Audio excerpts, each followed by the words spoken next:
ನಮಸ್ಕಾರ ಸ್ನೇಹಿತರೆ, ನಮ್ಮದು ಶ್ರೀ ಸಪ್ತಗಿರಿ ಮನೆಮದ್ದು ಚಾನಲ್ ಇದೆ. ಅದರ ಮುಖಾಂತರ ಅನೇಕ ರೀತಿಯ ಎಪಿಸೋಡನ್ನು ಕೊಡ್ತಾ ಇದ್ದೀವಿ. ಸ್ನೇಹಿತರೆ, ಪ್ರಕೃತಿಯಲ್ಲಿ ಸಿಕ್ಕುವಂಥ ಎಲ್ಲ ರೀತಿಯ ಹಣ್ಣು ಹಂಪಲುಗಳು ತನ್ನದೇ ಆದ ಗುಣಧರ್ಮದಲ್ಲಿ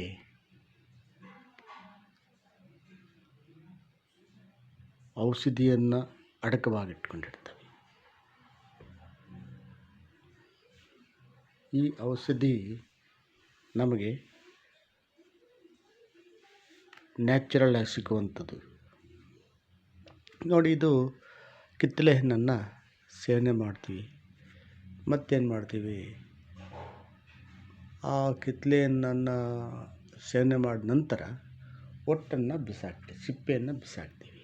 ಆದರೆ ಸಿಪ್ಪೆಯನ್ನು ಬಿಸಾಕಬಾರ್ದು. ಕಾರಣ, ಇದರಲ್ಲಿ ಸಿಟ್ರಿಕ್ ಆಮ್ಲ ಇರ್ತದೆ. ಇದು ಸಣ್ಣಗೆ ಕಟ್ ಮಾಡಿ ನೆರಳಲ್ಲಿ ಒಣಗಿಸ್ಕೊಂಡು ಅದನ್ನು ಚೂರ್ಣ ಥರ ಮಾಡಿಕೊಂಡು ಶೇಖರಿಸಿ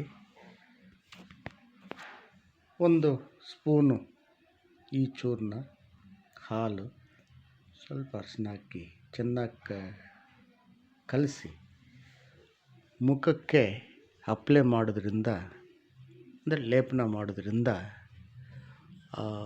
ಮುಖದಲ್ಲಿರುವಂತಹ ಅನೇಕ ರೀತಿಯ ಪಿಂಪಲ್ಸು, ಬ್ಲ್ಯಾಕ್ ಸ್ಪಾಟ್ಸು ಮತ್ತು ಜಿಡ್ಡಿನ ಮುಖ ಅಂತಾರೆ, ಅಂದರೆ ಆಯಿಲಿ ಉತ್ಪತ್ತಿಯಾಗ ಅದು ನಿಲ್ಲಿಸುತ್ತೆ.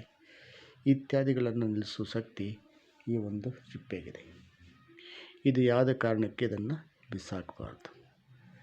ಇದು ಅಷ್ಟು ನಮಗೆ ಒಳ್ಳೇದು ಮಾಡುವಂಥ ಶಕ್ತಿ ಇದಕ್ಕಿದೆ.